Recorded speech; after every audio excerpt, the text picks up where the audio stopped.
So you guys know I've sold the suspension off my 4500. I've sold everything that was a kit. Now the kit is not this sway bar. This sway bar is not part of the kit, so that has to come off. But these brackets here are part of the kit.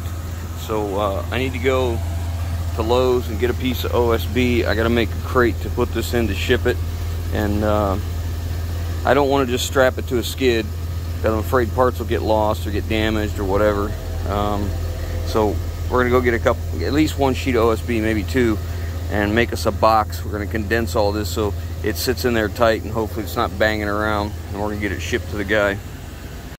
So I got 4 2x4s, which I won't need, but I figured we'll have a little extra. And I've decided we're gonna ship this thing laying down. So we're gonna lay them down this way and that way.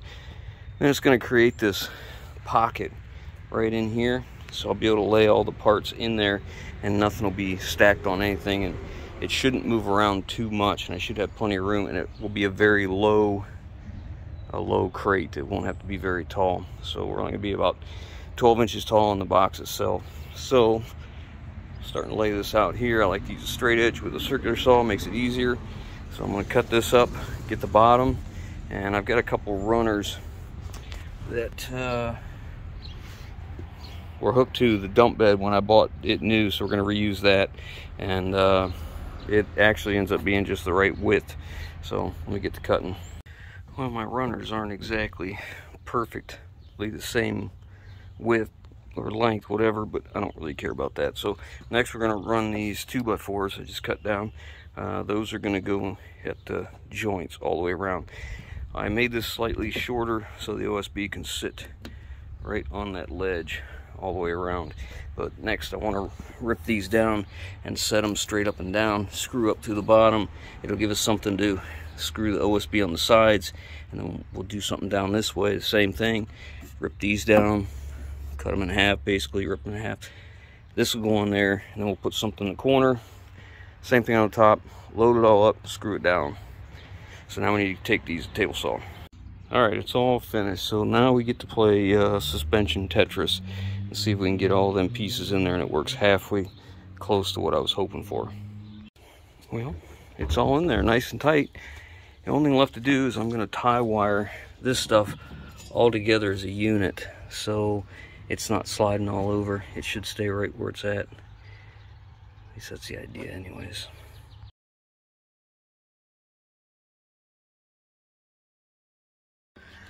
Alright, so it is all done, screwed in place. I think I'm going to take some paint and paint where I put the screws so it's a little easier to see when I get it. And then we're going to go drop it off at the trucking company. Well, we're on our way to drop it off at the shipper. We got it loaded up back here. I don't know if you can see the little box back there. It's kind of bumpy, so. Brought the rollback because hopefully we can just back up to their dock, use my rear stabilizer, lift this up, and then they can just pick it up off the back of the rollback without having to put their forklift on the rollback. We made it, so we're going around to get it weighed. This is a pretty big facility. Got a lot of docks. They said they had right around 200 trucks right now.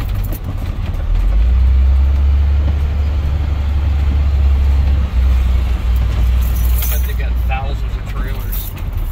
I'm sure. There's a lot here right now. I'm sure there's a ton out on the road. Oh, bumpy.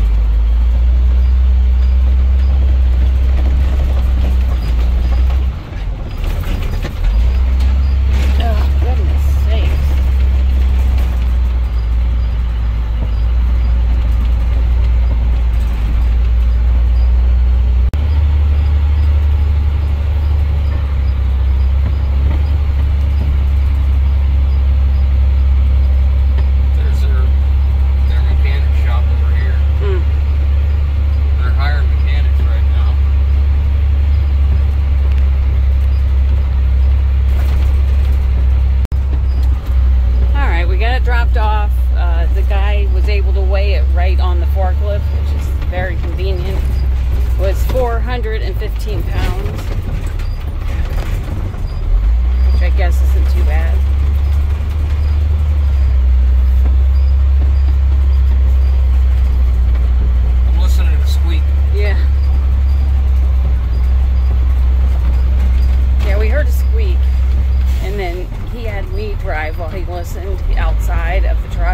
could do it then, of course.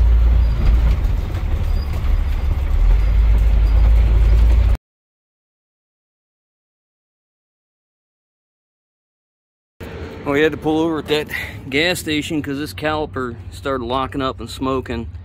So I guess I'm gonna have to put a caliper on this side, and I think I'm just gonna go do both on the front. I've been wanting to change this tire out anyways because it's pretty well done. So I'm gonna order up another tire, a couple calipers, and hopefully it didn't cook the inner seal. I don't see anything leaking, but it was warm. That is for sure. But I just took a pry bar ahead and I just beat the crap out of that caliper until it let loose, and it came home. The rest, I had to stop once more, but it's wearing on the inside edge. I gotta get a tire on it and get it aligned, see what's going on. All right, so last summer I put new brakes on this. I put new rotors, I put new pads, I put new bearings inside and out because they were loose, and I didn't do the calipers because the calipers went in nice and easy, no troubles, and I rarely ever do this without putting calipers on, and now you see why. You can see how hot that rotor was. It didn't pulsate on the way home, but I'll tell you what, I don't know how it doesn't. So as long as it still looks okay, I'm going to go ahead and use it, but I want to look at the inside of that wheel bearing, that inner seal, and make sure that it's not leaking from being hot. But you can see we caught it in time. It really didn't make a difference on our pad wear. It's pretty close. So the next thing you need to do is figure out, why did this seize up? We need to know if the pistons inside this caliper got stuck because of rust or whatever, or if there's hydraulic pressure stuck applied by the way of possibly collapsed hose. The internals of this can come apart and act as a check valve. You can apply pressure and you can have a piece of flapping inside as you apply pressure, and then you go to let up, and then that flap goes like this and it holds pressure on. So we got to know what's the reason that it actually locked up. So when we go to push these pistons back in, we'd like this line to be off, because if the pistons go back in real easy, the likeness is a problem in the hose or possibly in the master cylinder. Holding pressure is pretty good. Being as though it was isolated to just this wheel, the likeness that it's in either, you know, this line or this caliper is pretty good. All right, so we've taken a wire wheel all the way around this and got it cleaned up and soaked it in PB Blaster, and it's been rounded before, so I've taken the line wrench and I've took a punch or a chisel around it and tapped on trying to break it loose. It won't come loose, so you know, we won't be able to disconnect it traditionally, so that just means we have to replace this line right here. So I'm just going to go ahead and break this because it doesn't really matter. Well, it didn't take much. They're kind of stressed right there. Then I'm just going to pinch this off so I'm not losing.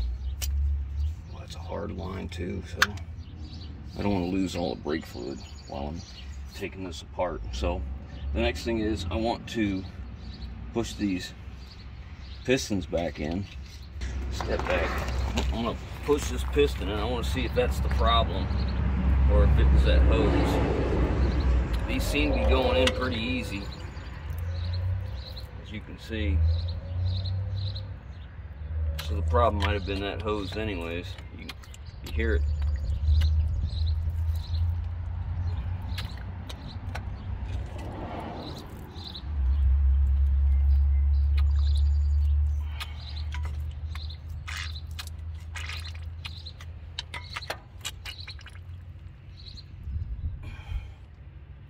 No, it's not in all the way.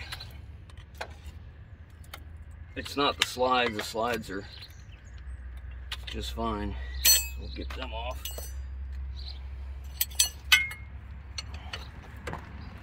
Judging how hard that line was and how easy this went in, it's very possible that the line was a problem.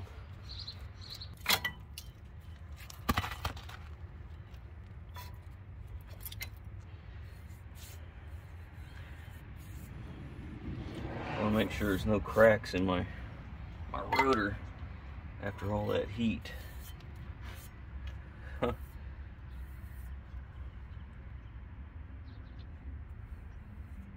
Looks okay. Back to where we started. So, as you can see, we caught it really early. Our brake pads are both still about the same thickness. So we'll take our hardware off and we'll clean all this up again. We'll pull these out and clean them up again just to be sure. But I think I'm just gonna, I mean, I know I need to replace this line, but the other side has a new line and a new piston on it. So I think we're just gonna replace our new piston. The other side has a new line and a new caliper on it. So I think we're just gonna do the line and caliper on this side. I don't see a reason to do the other side since it's been replaced already. Our bearings here. We'll check our kingpin too. Oh yeah. Oh, it's tight. We'll have to turn it straight to get a good check, but let's get that line off. So this hose goes through the frame, and it's kind of have a built-in holder with a nut on the back side that holds it in there. And then you take the brake line, which comes from the master cylinder, goes back to the ABS unit, and then comes back up front to each individual line. They come in here. Well, that line wouldn't move either, so I just a cutoff wheel on the inside of the frame in there, and I just cut the line off at the end. That way we can just poke the line back through here, and I can just reflare that. I'll match up this line nut with a new one. I always put never sees on them so I don't have to do this crap. Alright, so there's the hose, and that's what I did. I just cut it off like that, and I put an impact on here and tried to hold this, and it won't come out. Like I said, if I can't get these out, I just cut the line off and put a socket on it. But in this case, I'm not going to be able to get that out. We're going to take this up and put it in the vise. I just want to take it out so I can verify what that is inside here, what this thread is, because I got my kit over here for reflaring hydraulic lines, and I want to make sure I have the right line nut, make sure it's nothing special before I go to the international dealer to get parts. So let's take this inside. It's just a standard double flare, just standard nut. It matches our other ones, but you see how long of a nut they use when it only goes in this far. So all that did was increase the amount of capabilities for it to get rusted in there, not turn. I mean, look at how far it went in. That's it. So all this was just a place for rust to collect and squeeze on that line. So I just like to get any crap out of there. You see where we cut the line, get that little piece of metal there. So I like to go in here and just grab a hold of it and go around and pull just to make sure it's okay. It's a step we all forget once in a while. Put the line nut on, like I shove it back so it's out of the way and won't come out. This kit is very, very helpful because it allows me to do stuff like this in locations that you may or may not be able to with the traditional setup. I mean, it would be nice if they made this to where it had a 90 where you could move it, but I don't think it's that big a deal. Once I get enough line to get through here, you're not gonna be able to see a whole bunch right now, but this is that nickel copper mix brake line.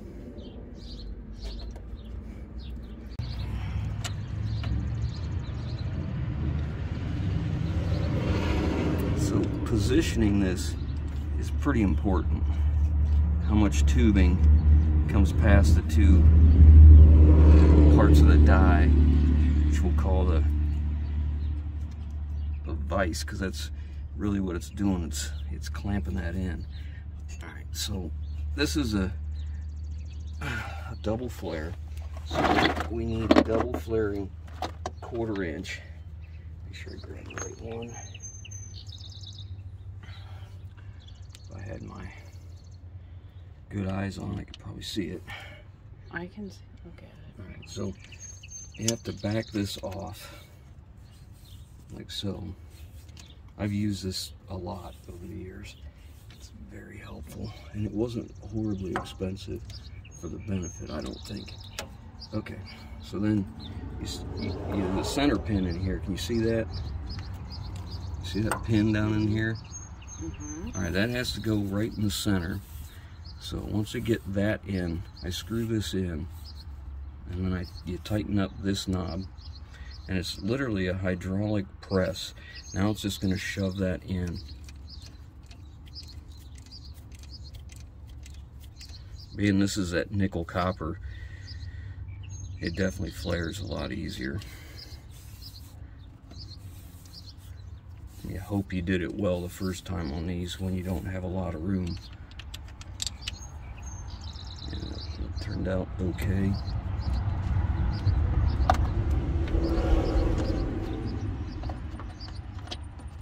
And you take this one and it finishes. So the first one takes the line from that to basically this. And then this last one takes it from this to this and gives you your flare. And I like to get close and then center that perfectly in there to give us the best possibility of a double flare we can get. I'll squeeze it. Sometimes I like to let it sit just a little while, especially on steel line, and let it do its thing. Make sure it folds over good. Okay.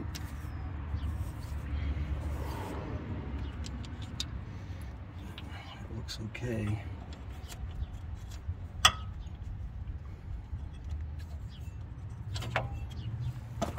We're just knock these off. There's our flare. And when you're done, hopefully it's a good one that seals. The nice thing about this nickel copper is you don't have to have an absolutely stellar flare every time. It seems like they seal okay, even if it's just a little less than fantastic. And then we bring the line nut back out on the other side. Now before we run it forward, we're not gonna screw the future me. Put it all around here. I don't want it on the flare. I don't care if the line doesn't move. I just want the line nut to move. And I want it to be never seized back beyond the nut. So when the nut's in there, like this, there's never seized beyond that. So I want it where the nut goes on the line and where the nut goes in the caliper. Because it may not be me that does this the next time, but somebody might be thankful for that, I'm sure. Okay, let's go get some parts. Alright, so the caliper came with new hardware, so I went ahead and got it cleaned up and lubed and put that in, put the new pads in, went ahead and used the new pins and boots that come with them and lubed them up and got them in here tight. Now I'm putting the brake line on. I put never seize on the brake line so that the nut doesn't get stuck on the brake line, and then on the threads so the brake line doesn't get stuck in the caliper. So hopefully the future me will be happy. Well, I won't be happy if I have to address this problem again, but if I do, at least I should be able to get this unscrewed. So now what I got to do is this. It comes up here, but it's broke off. So I got to figure out something up here to hold that. Might have to drill that out, and then we'll put it up here to the frame. Alright, I got that drilled out. We're just going to put a 1/4-inch bolt in there.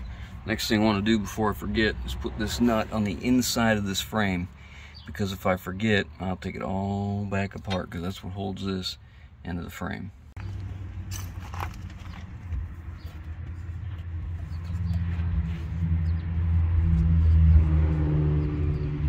I don't want to tighten that yet because I want to make sure there's no twists in my hose before I put it where I want it.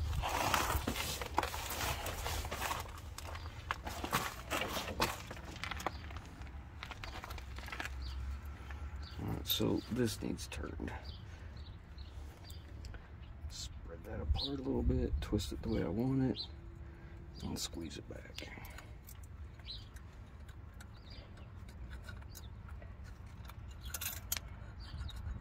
Bolt's too long.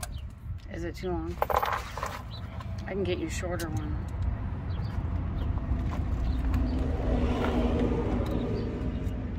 Man, the sun is bright today. I'm trying to shield it from the camera, but it's not working good. Yeah, it'll be close enough. Just need a 7/16 socket and a wrench. Well, I was fortunate enough to find a center link off of another truck I had that was the same axle, the same 8-lug low GVW axle with a drop like that. So I can give you a better look at this one. You see how this end's straight? That's how it's supposed to be. And this end's bent. And you can see right in here, it looks like an imprint of a chain. So probably got it stuck off-road somewhere and wrapped the chain. Didn't realize they caught that. And the new tire I put on this side,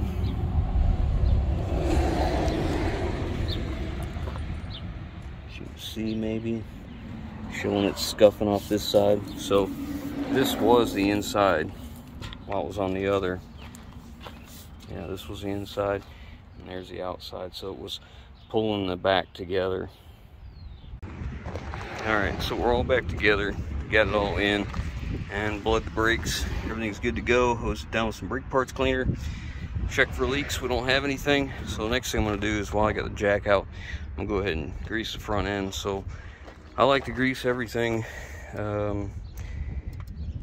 Grease everything all at the same time, but when I get to the kingpins, I like to jack it up, get the weight off the kingpin, put grease to it, and then rotate the tire left and right, you know, go all the way one way, all the way the other while I'm putting grease in. That way I'm sure to get grease all the way through the whole entire kingpin. So I'm gonna do that now. I've been having an oil leak on the side of the motor right here, and I kind of figured it might be coming from this oil rail here. This is a high pressure oil rail, and I've been waiting for it to give me a sign, and it's right there. You can see it right there. She's dripping. So that'll be on the agenda. And this is one of them programmers that's meant to fool the ICP. And you know, the ICP is going bad. It's got oil coming through the end of it. So it's time to replace that at the same time. And we'll take this thing off because we're not using it. It just interrupts the ICP. It basically makes the ECM think that the injector control pressure is lower, and it closes the regulator, the IPR injection pressure regulator, that closes it up a little bit and feeds a little bit more hydraulic pressure to the injectors themselves. So we'll get rid of that. So I was putting this back on, and I realized that I've never changed out them wheel studs. I need to do that if I'm going to keep these aluminum wheels. But actually right now I'm thinking about going to a steel wheel, which means I wouldn't need to. If I go to a steel wheel, they'll be 22.5, so I won't be needing to order another tire. But if I keep this, I definitely have to get a new tire because we're getting dangerously low here on tread. Not to mention, you know, we just don't want it like that. But I went ahead and checked the oil, checked the fluids, just kind of give it a look over for anything conspicuous, anything that might need more attention later. And I think for the time being, either we're going to put a tire on it. This thing's always steered a little goofy, like it was kind of darting. That makes sense if it was pulling, because you see it was wearing on the inside edge of this tire and the inside edge of the other. That would make sense because that drag link is, or center link is behind the two, and if you bend it, it pulls that together. So that would make this want to go this way and that side go that way, and that would give us the wear that we're seeing. I still may need it lined up, which I don't mind, but I was just pleased to not have to replace this. You can see this side, it's pretty well, I got this one straight, and this side over here is in horribly. So my options are to adjust this one. So I need to shorten it up, you know, do this. I've got the steering wheel straight right now. and get it as close as I can get it, or I can take it and have it aligned. I really don't have time to fool with this right now, but I don't really want to pay to have it aligned while I'm working on somebody else's truck to help them out. I don't like spending money on my trucks. So I think we're going to try and set the toe a little bit. I think we're way off. If I was guessing, I'm betting we're towed in probably close to 5/8 of an inch, something like that. So we're gonna grab a tape measure and see if we can give it some type of backyard toe set real quick. So what we've done is I've got the steering wheel straight in the truck, and we've got it suspended. I got blocks underneath here, so it's not a safety issue, but what we did is taken the adjusters loose. If you're not familiar with how steering adjustments work, the sleeve here goes from one side to the other, this tube, and it is threaded. One side has a right hand thread, the other side has a left hand thread. So as you turn this tube, it either lengthens the distance in here, or you turn it the other way and it shortens the distance. Now ideally what I want is like this tire to be kicked in 1/16, and that tire kicked in 1/16 for a total of an 1/8 inch. So an 1/8 inch narrower in the front than the rear. So we'll take a tape measure. It's crude, but it's better than nothing and better than what we had. We'll hook it on the tread on that one and come over the tread on this one and measure, and then go to the back of the tire as high as we can, just like here, about the same position, just about center of the tire, and we'll measure that one. And as long as our front is shorter by an 1/8 overall, that's what I'm shooting for right now. So all right, so we're hooked on that tread on that tire, coming over to this tread on this tire, and we're right at 7 foot exactly, right to this rib. So now we'll go to the back, and I'd like it the back to read 84 and an 1/8. And I gotta be careful I'm not touching anything. And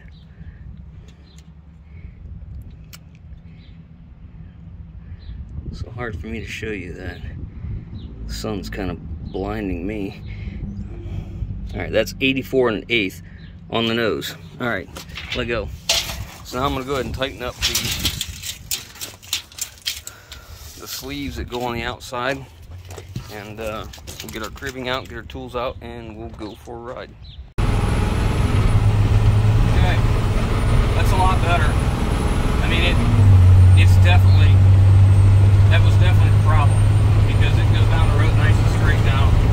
It's not pulling to the left like it used to, pulling to the right. It would dart back and forth, and you're constantly correcting on the steering wheel, but now it's pretty good.